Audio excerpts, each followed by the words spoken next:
DK. Q is for Quokka. Q is for Quokka. Quokkas live in Australia. You find most of them on Rottnest Island.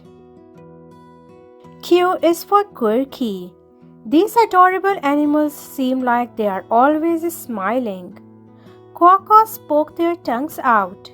It might look silly, but it helps them to keep cool. Q is for quantity. A female quokka can have 17 babies in her lifetime.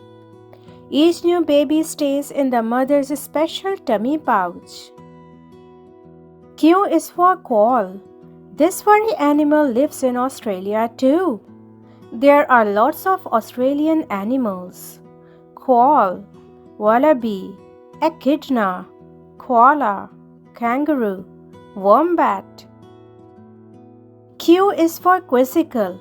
Curious little quokkas explore by hopping around. Q is for quest. They wake up at night, climb trees, and search for food. Q is for quick. People love to take pictures with quokkas, but you have to be speedy. Take a photo before they hop away.